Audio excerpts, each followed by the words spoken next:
It's Thursday. It's USfanTV. We are 5 minutes late, and you people are jumping down our throats. We want our free show. Give us our free show. I am Pat. He is Chris. I am Chris. You know what that means? Chris is me. We have things to talk about. It seems a lot of you discovered us because of our last show where we talked about the things that Alexi Lalas said on Sunday about the U.S. men's national team. And were his remarks fair? We had a bunch of views on that, a bunch of new subscribers. So if you're one of those new subscribers, welcome. We do these shows Tuesdays and Thursdays at 9 p.m. Eastern time in the United States. And when there's games, we do the shows after the games too. We'll probably talk about, we will talk about some of the players have had a chance to respond to Mr. Lalas' comments. I have responses from Alejandro Bedoya, Jozy Altidore, whose was very funny, Michael Bradley, Christian Pulisic. But first, we should talk about Mr. Pulisic and his game yesterday at Wembley against Tottenham. It did not go as anyone really had hoped.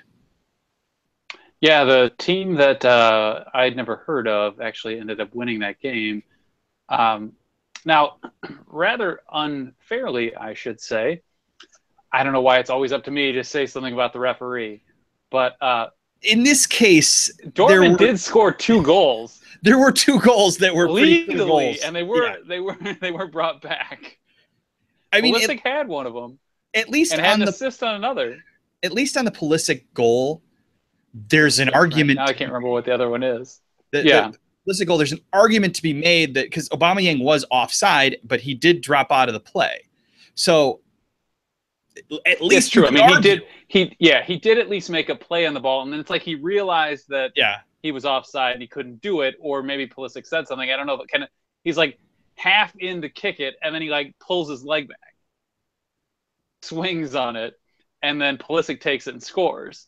And yeah, that one I guess I mean that one I'll say something about because Pulisic scored on. But I can understand at least where the referee said, "Hold on, no, he was offside." He at least attempted to play the ball, even if he didn't actually. And you know, if you go strictly by who touched it, there was no offside. The other one, clearly there was no offside. He was a yard onside. Yeah. If any, like it was so like what, I don't know if the AR had a bad line or if he was just throwing the flag up to make a call or what, but that was terrible. I mean, it's not like, you know, Tottenham played well, and, you know, we make fun of Tottenham a lot because we hate Tottenham, but Tottenham played well, and Harry Kane is a hell of a striker. So it's not like they weren't deserving. Like, it's not like that Dortmund completely outplayed them, but I think Dortmund was a lot better than a 3-1 scoreline. And I think that 2 disallowed goals will do that. Is it terrible if I kind of want to say that I think Harry Kane is better than Wayne Rooney? I don't mean current Wayne Rooney. Like I will say, Wayne Rooney was a more complete player, I think, than Harry Kane is. However, for the role they both play, I think Harry Kane's a better player. Even I have to admit it. Like, Harry Kane strikes the ball better than anybody in the world, except maybe Robert Lewandowski. Like, I just love the way he can crack a shot. Know. I hate him. Suarez maybe. Suarez maybe. Like, he's not chomping people, but yeah, the way he gets that shot off so quick and it's so smooth, and I can't believe I'm complimenting a Tottenham player, but he is really good. He is really good. But yeah, I feel like that should have been a draw for Dortmund at Wembley. I feel like they deserved a draw, but you know, sometimes things don't go your way. It's not CONCACAF, so I doubt the result was bought and paid for, but sometimes referees make mistakes. It's not as though I'd say it's not like I would come in and say that, oh yeah, no, the referee made this happen. But there are only 2 calls that I will absolutely say those were wrong. And the 2 were the 2 goals that 2 other goals that Dortmund should have scored. So on the whole, whatever, it was fine. I think of a game. I'm not going to sit and like say, oh, the referee did this or that. But I don't entirely have a dog in that fight. For our purposes, Pulisic was all over it. Things were running through him. Yeah. He had nearly had a goal at Wembley in the Champions League, which is pretty cool. He, again, for an 18-year-old player, he started to fizzle at the end. Maybe he was getting a little tired or something, especially having flown back from Honduras and the U.S. over the, just a few days before that. But it's actually, he would have played last weekend too. But maybe all the minutes. I'm now stupid. I'm making things up in my head. But maybe all of the minutes that he's been playing this season, which he's played nearly all of them for Dortmund in the Bundesliga. He played in the Champions League, and he played, obviously 2 full games for us. Maybe he plays all the minutes. Yeah, but maybe he's 18 and he can handle that. All the minutes. He was again impressive. So that's fair, TJ. I'll give you. Yeah, I mean, while this is off topic, yeah, Harry Kane is awesome, but he does have a pretty incredible midfield supporting him. That's a fair comment. I'll give that. He is not, because even I have to say, well, never mind. I won't go into other Tottenham players that I also think are. Even I gotta admit, are pretty awesome. Tottenham is also it would be nice to know what this feels like. Tottenham is also a very tactically sound team. Pochettino is a hell of a tactical manager in my view. So, we should. So Pulisic now, he is playing Sunday against FC Cologne. They tore some shit up today. Woo! Completely off topic on the show. Yeah. So that sort of went from the shot of them marching down that street chanting is like, holy shit, there's nobody else in the world that does this but German fans. And it slowly went to they're storming the gates. 20,000 people are trying to get in and take 3,000 seats. They're fighting cops. They're toppling over barriers. They're calling in extra police. This was like 80s They have dogs in the stadium, which somebody joked may have been a ploy to get Alexis Sanchez to resign, but there were dogs staring at the away section in that match. That was, being an Arsenal fan. Away or home? Lately. Well, they were in the home sections too, because Arsenal fans sold them tickets. They apparently they bought Arsenal jerseys to come in and pretend. Some of them thought wearing thought they could get him free if they were wearing an Arsenal jersey. Yeah, that was it was awesome. For the longest time with Arsenal, we knew exactly how everything would go. Like, how the season's going to go. How the Champions League was going to go. I'll at least say this: I don't like being in the Europa League, but it was pretty awesome to see something different. Even if it was insane, they won a game where they were basically the road team, the away team in the Emirates, with German hooligans fighting people and fighting each other and smashing things and stuff like that. It's entertaining. I wish I could have seen that in person. People are making fun of your internet connection because you dropped out there a little bit. I don't think that's totally Chris's fault, but certain things happen to Chris. When you guys will figure this out if you don't know this already. Certain things just happen to Chris that don't happen to other people. Like my battery dropping dead in my car during our show. Like, what the hell is that? My battery isn't even that old in my car. It just, for whatever reason, had a lot of corrosion on it and decided right then to be the moment that, like, it couldn't have done it, I don't know, before I went to watch that game. Couldn't have done it overnight the night before. Couldn't have done it overnight the next day. Just happened to do it right then. Yes, so it's par for the course, really. Yeah. So the other night we talked about Alexi Lalas' scathing remarks about the men's national team and calling out certain players, calling out Michael Bradley, Jozy Altidore, Wonder Boy, he said, in place of Christian Pulisic's name. What is the secret of your power? So, he called out a lot of these dudes. We said fairly. Soft, it's not like unperforming, tattooed millionaires. Yeah, which, maybe that was going a little far, but I think calling them out for playing poorly and not playing with a sense of urgency, it's the same thing we were calling them out for. Totally fair. But some of those players have responded. We should probably start with the best response as far as being funny. There's one that is absolutely the best response. I didn't realize Jozy Altidore was such a funny dude until this summer. I know. We saw the nipple comments after there was that. He was hilarious at the Men in Blazers show. He was really funny at Men in Blazers. He was doing a Jozy self-imposed drinking game at Men in Blazers. That was pretty funny. And today he said, I don't even have any tattoos. That was all he said on Twitter, which I thought was awesome. But that's, if you're going to respond with humor, that's a great way to do it. Yeah. Michael Bradley, I think, was trying he was channeling Game of Thrones fan. I think he was channeling Zlatan. maybe that too. Yeah. Because he's talking about the lions not caring about the opinion of the sheep. That sounds like some shit that Zlatan would say. Maybe Zlatan can pull that off. I know they've said it on Game of Thrones. Do they? Yes, because I've only recently started watching it because my girlfriend loves it. I started watching. I started watching it from the beginning. Like I watched the first couple episodes or something. I was like, I'm not watching a show with dragons. But I've gone back and it's been mentioned a few times. I'm telling this like long story now to just be like, yeah, no, it's in Game of Thrones. So that made me laugh. My thing with that is, one, as I've heard people in response, yeah, who's the lion and who's the sheep in this? Because you haven't exactly been playing like a lion. But on top of it, like the one thing I have to say is I do feel like Alexi Lalas is kind of one of the few people who's in a position who can truly say this publicly and get away with it.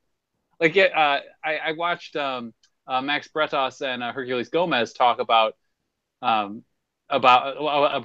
this conversation, and one of the things they said was, or at least Bretos said was, I've thought some of these things myself, but I've never said them out loud because some of it is we don't want to alienate these players, so they'll still talk to us afterwards. But Alexi doesn't have to worry about that. Like he's in a position. Right. Eric Winalda could say this. He's the one I would have expected it from. Yeah. Like that's why I actually really like this. Like I'll agree with a lot of the complaints or the responses to Lalas's and that is that one, he didn't say anything to fix it. Two, that he just calls players out. He it's a lot of bluster to kind of fit his punditry history. Okay, I won't disagree with those things. Yeah, he fully understands he's on a stage, as he admits, and he's there to kind of make a little flash to sell some more views. I get that. But at the same time, like, I think a lot of people have thought it. And one of the things I like about Winalda as an announcer is he says what people think. He says what he thinks. Most of the time, Lalas is, in a sense, you could say bald-faced lying, calling for like U.S. victories where it's like, we're not going to win today. Like, I can't remember last summer, but I assume he was calling for the U.S. to beat Argentina in the Copa America, when he did, I think even those of us who can be optimistic for U.S. wins, like, I mean, my comment was at the time was like, I'm going to watch Messi, and I'm hoping that we play well. Like that was what I wanted from that game. But Lalas is like, oh no, the U.S. can do this. Sure. To be fair, 1 in 10 maybe. He did beat Argentina in the Copa America, didn't he? That is true. Yeah. So, but anyway, yeah. Back to the comments. Anonymity. That's pretty funny. He says, making fun of Chris. He says, "Chris, the ref cheated us against Messi." It's fair. That's totally fair. I expect equal treatment by referees. And when I see one side take more offense or something than the other, I have issues with it. Yeah, there's certain. Now, some of it is that the U.S. doesn't cheat in the same way.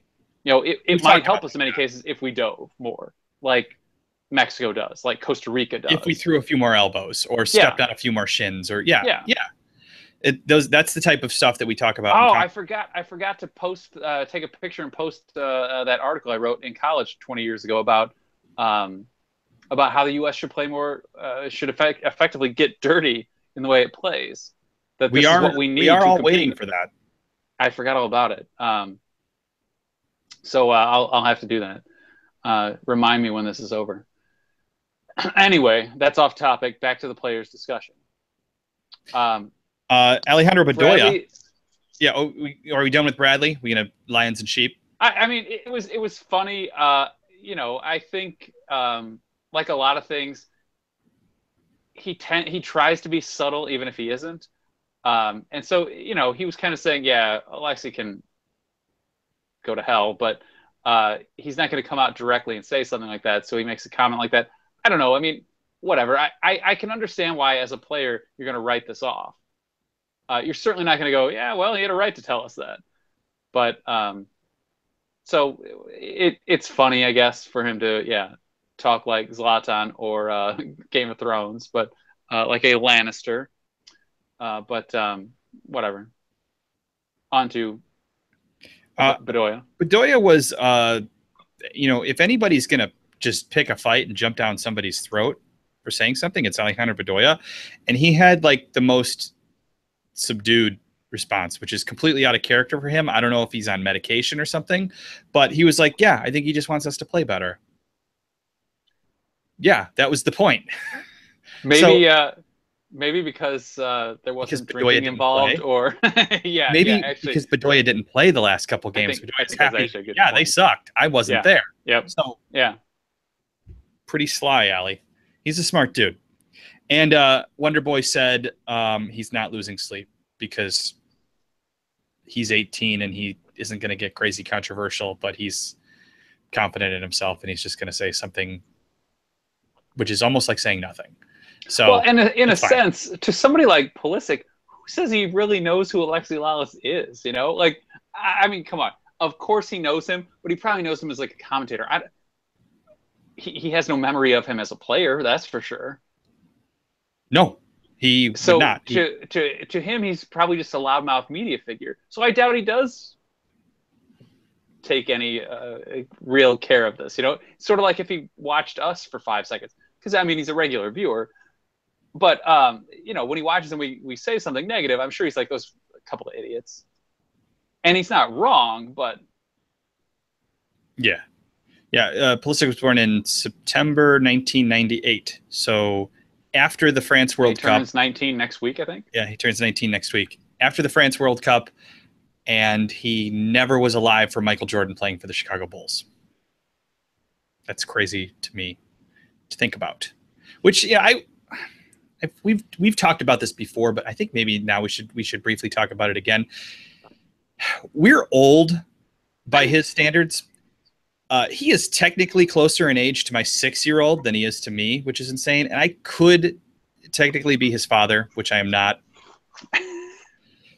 Should I really get his jersey? Or am I too old to be wearing that dude's jersey? Whatever. I mean, I'm sure I'll still be buying jerseys when I'm 80, if I'm alive at 80. If you will die because something went wrong. Like you'll be on an amusement park ride and it will snap or something like that. Or I've just always assumed something bad was going to happen. Once we're in self-driving cars, yours will ram into a wall.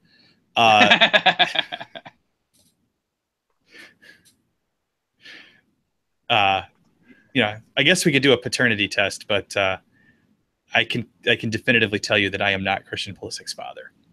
I don't even. Christian says you're a U.S. supporter. Do it. I would agree. I can, right? I mean, it's not weird. I feel like it's a little weird though. Weird was what that dude next to me was saying when we were in Columbus. Oh, the guy the guy who was saying he wanted to have sex with Pulisic because he loves him so much. That's right. He's like, I'm not gay or a pervert, but like, I was like, dude, I don't think you're supposed to be saying these things. Like, I don't know who this guy was. I don't even know his name. But he was a full-grown adult. Was Pulisic 18? Pulisic was at least 18 at the time. So at least he wasn't, like, suggesting, I don't know, like, something with a child. But it was still no, but Dude, like we have never seen each other in our lives before. Why are you saying these things to me? Wasn't there also a guy at a match who wanted to offer up his sister to Pulisic, or was that the same guy? Or is this a different story? This does not sound familiar to me. I don't know. This is also the match where this is the 2-1 loss in Columbus. This is the match where we had a dude 2 rows in front of us dressed as Lance Armstrong who just kept puking the entire match until he basically was passed out. Yes, hashtag drink strong. Lance was a disaster. Which something weird always happens to us when we go to a match in Columbus. The one before he did not nut up, so to speak. He did not. He only has 50% power. The Columbus match before us, a guy, we've told this story, but it's just amazing. A guy fell, and if this is you, if you watch this show and you're that guy, we want to have you on, or if you know who this guy is. I have literally emailed AO leaders about this, like after the fact, right after this happened, to try and find out whatever happened to this kid, and they have no clue. No one told them. They don't know. Like, I was the first one to say anything to them. As far as I know, no one knows what happened to this kid. If it was these days, AO would take responsibility upon themselves to make sure that people aren't falling or drinking too much. AO watch. But the kid falls from, it's like right before kickoff in 2013. He falls, and it's got those like metal high-rise, the metal bleachers with the backs in Columbus. He falls down until he's like at this angle. So his like feet are above his head, and the bridge of his nose, like right here, smashes into the back of the bleacher. I thought it was like here, like across his eyebrows. It's tough to say. There was so much blood I couldn't tell, but I do remember there was a line. But it just like, it makes like it's like Rocky punching meat coupled with gong type noise. We look over, and his head has just exploded, and there's blood everywhere on the seat next to me. The guy opposite me starts pouring beer on it to wash it, but it was making it worse. And the worst part was the dude's friends were trying, they didn't want to miss the match. And so they're like, they were wasted too. I think they were all underage. Yeah. They're like, oh, he's fine. He's fine. Yeah. Literally his eyes are rolling back in his head. And I was like, no, he's not fine. I'm like, I remember screaming in their face, you need to get him the fuck out of here before he dies. Yeah. See, I was honestly afraid of that. And like, I was thinking like, this isn't my fault. You don't get to do this to my experience. Like, I'm not missing out on this game because you killed your friend. Like that. This isn't my fault. I didn't do this. Yeah, seriously, drink all you want, guys. This for me. But if your head is exploding or you're puking all over the thing, you need to leave the stadium. Like, there's a point where you're done. And we can say that because that's our catchphrase, damn it. You're done. So, yeah, the kid might have died. He probably doesn't remember the match. That's for sure. But he was... Yeah, go to the website and read our stories about our previous Dos a Cero experiences, and this is in there. Yeah, people poured so much, well, not even that much beer. People were pouring beers in to try and wash this away, but instead just spread it out. And what was like a 2 or 3 foot wide blood pool, and I mean, it was black. It was so thick, it was black. It was not red. They just spread it out into like a 6 or 8 foot pool, and it was still black. Like it was. Yeah, it looked like tar in the seats. There was so much blood. When they set him up, there was so much blood in his face. I couldn't tell if he busted his nose, knocked all his teeth out. I just remember there was a line across his eyebrows. That's the only thing that I guess that's where it was. But there was so much blood in his face, I couldn't tell what had happened. TJ Sala's and pub his friends burned are down patting today. him on the back. We need to find out about this. An AO pub. What? TJ Sala, the one that he goes to. I think he lives in Connecticut. Am I right, TJ? His pub burned down today. That's no good. We had a pub burn down. We did. Well played, anonymity. That kid is a tattooed, spoiled fan. Yeah, that was good. I also like that's a Patriot line. So if anybody knows this dude, we were kind of in the corner of the AO end. There was only one, I think, in 2013. The far end with the big thing over it. We were in that corner. We would have been towards the western corner. Northwest corner of the stadium. So yeah, if we know who that person is, have them reach out. We need to talk to him. I wish I still had the shot of the national anthem, because I had saved that on my phone, there's a but missing my phone person. got destroyed. Yeah. You can see where we were standing because you see hang the on, whole field of people. His phone got destroyed. That's just again, constant. Let's not go into that story. No, we can't tell that story on the air. That was a legal thing. Yeah. Hope Solo was not involved. Anyway, yeah. So you see just a sea of people, and then you can see there's like a gap right next to us, and it's that no one would stand in the pool of blood.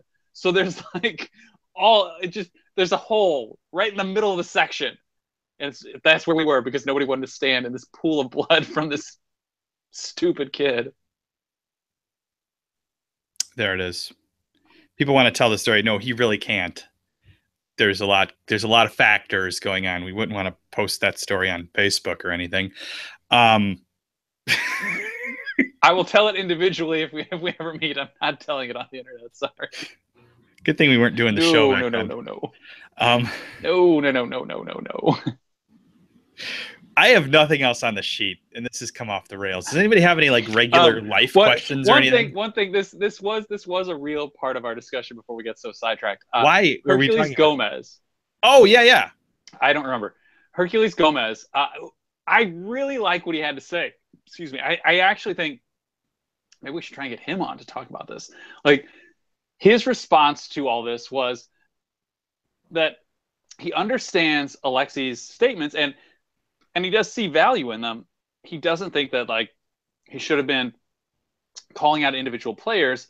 But his bigger comment, and this is where I think it gets really interesting, is he says he feels like the 90s players have kind of a chip on their shoulder. And he goes, that's why he said things like, the guys today have been given everything. Yeah. They feel like we had to earn this. We had to work, and you guys just got all the gifts we didn't get.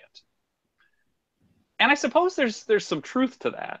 But it is something that, like, whenever I hear people compare like the guys of the 90s to today and go, oh, they were a better team, or some people earlier who were talking about 2002 team was better, I don't agree with that. Some of the players probably were. I mean, I'd love to have Donovan back in. I'd love to have John O'Brien if we were given a chance. I think we could have a number 10 if John O'Brien could have turned into the player that he certainly looked like he was going to.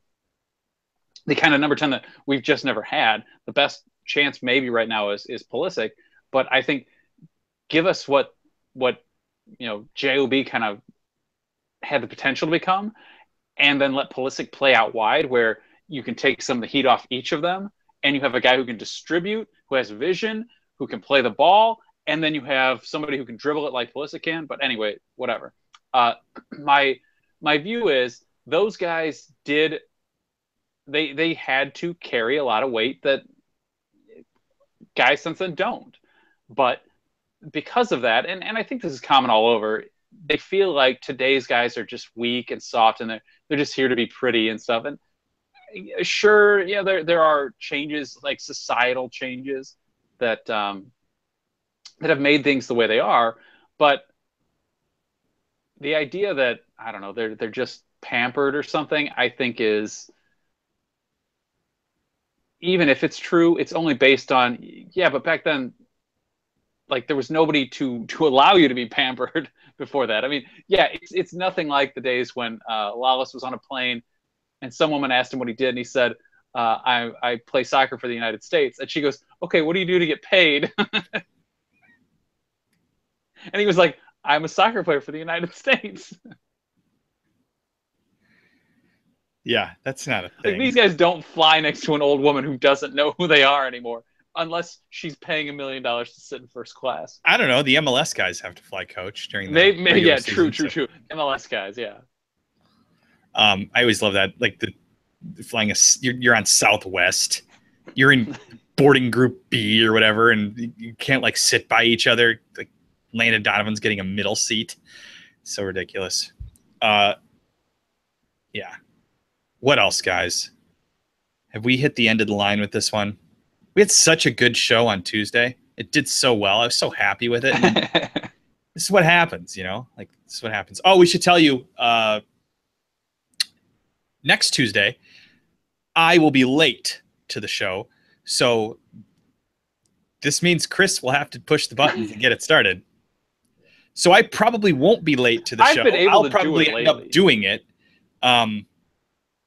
So I just struggled with the first two. The first one, I can't figure out what the hell happened. The second one, I don't remember anymore. Yeah, you probably should, because they changed things a little bit because there's a new YouTube. So it's basically the same thing. You should be able to figure it out, I hope. I'll still have, like, if you're going to have TJ on to fill in, I'll be getting texts from him. Combs is an idiot. Please send me the link.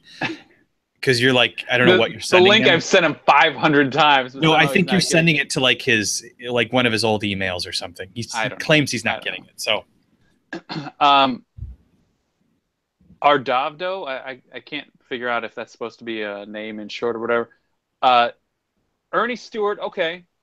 Tony Sana, while our defense has had some struggles lately, I wouldn't say that he was skilled enough to play with what our defense should be able to play at these days.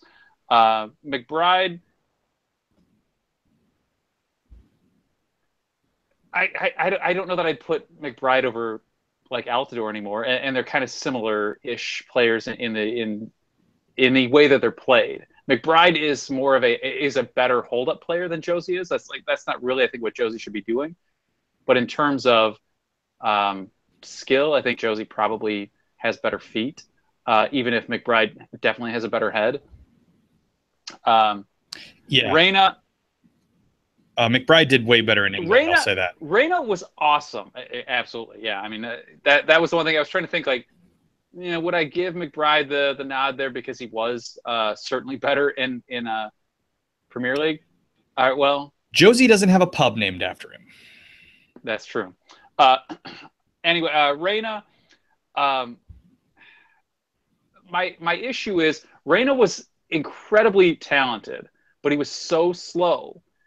I actually said, even I think it was 2006 was his last. I said at that point, I don't think he fits with this team anymore. And it's not that he's not talented and shouldn't be out there. It's that we have too many guys who have kind of surpassed him and are too fast to play with them. And I don't think, I think you lose too much with Donovan, say, at that point, to connect with Reyna than you do by simply moving someone else into the spot. He wasn't a Valderrama. Like, Valderrama was slow, but that dude could, like, pick out a pass 50 yards away or 5 yards away that would cut, like, 8 guys out of the play. That guy was awesome. And Reyna was that type of player, but he wasn't nearly as good as Valderrama. Now, Valderrama could play with anybody because he was the best damn player on the field pretty much anywhere he played. But Reyna was slow like that, but didn't quite have that next level. And so, on the one hand, his talent, he should probably be able to play in this side. I don't know that because of his lack of speed compared to other guys that we have who absolutely can use speed as a weapon, I'm not sure I'd put him in there.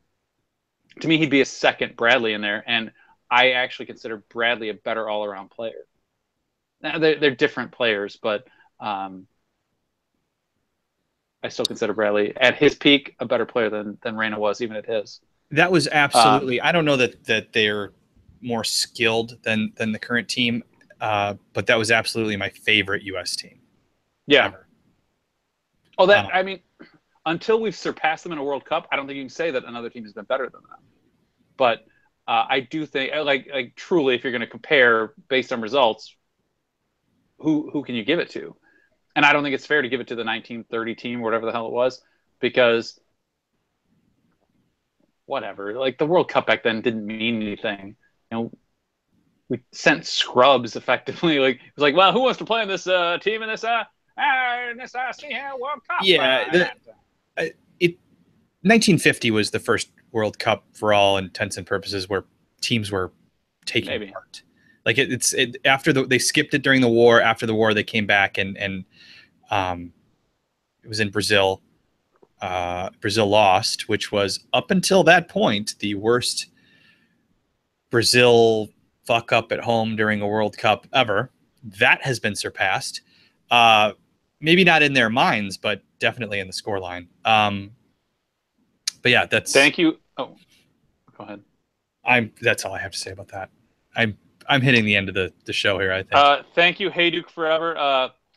Hey Duke tried to throw me a jersey of his after scoring the winning goal against Canada in the Gold Cup in 2007 in the semifinal. But a damn gust of wind stole it. Gust of wind.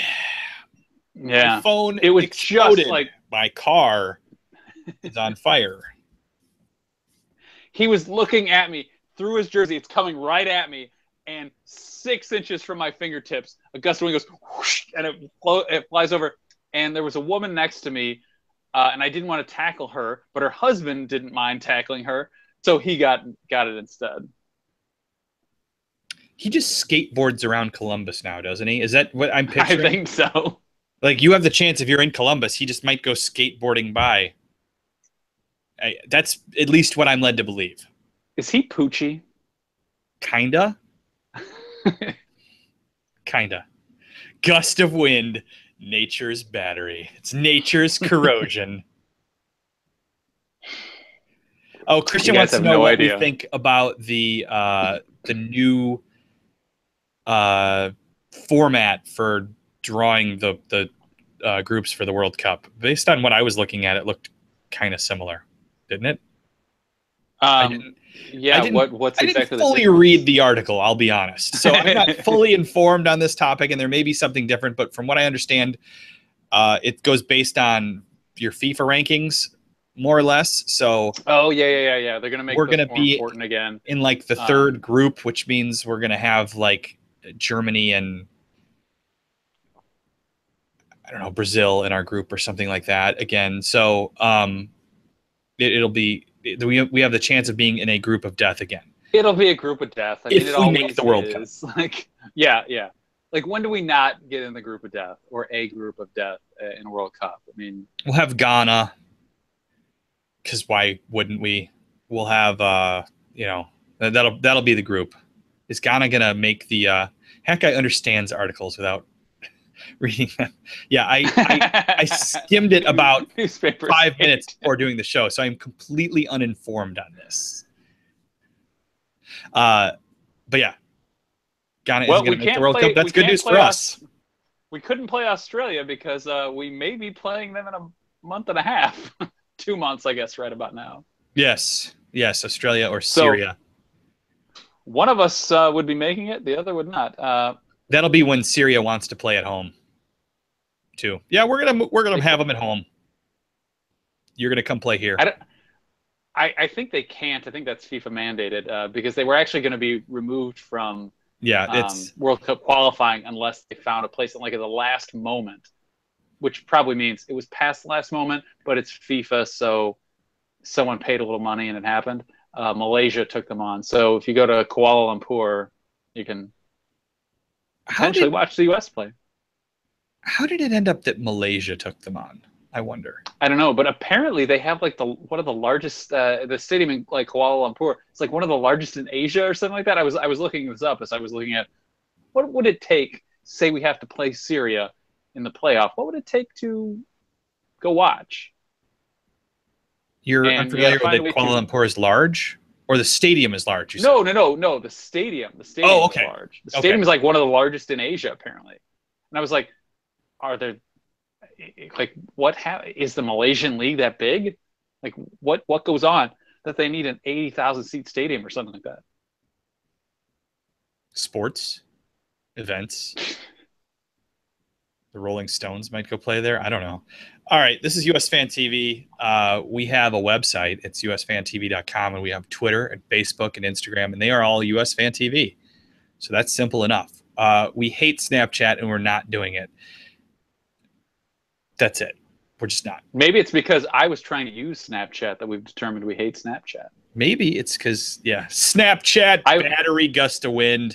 I was literally looking into it for work and then and so that's why I created an account. I was trying to see like if we could use it for my job, where I sometimes do social media work, or I used to do a lot of social media work. And then I was trying to create a new account so USfanTV could be on there, and nothing worked. And I was like, I don't really get this. To me, it's stupid. And there we stand. We have YouTube, but you know that because you're watching this. Thank you for everybody who has subscribed to this show. We've gotten quite a few, like almost 20 new subscribers. Ted Cruz approved. Ted Cruz loves us late at night. Oh, yeah. Who's looking at porn on Twitter, for Christ's sake? What kind of idiot, with all the porn that's available on the internet, who's going to Twitter? Really? I can't believe people are actually watching our show right now. I'm sorry to everyone who's still here. I don't even know what the hell we're talking about anymore. We need to go. Do you have any final words? No, you're done. All right. Thanks for watching. We'll be a little bit late. Maybe Chris is going to have to push the buttons, I don't know, on Tuesday night. We'll see you then. Until then, you are done.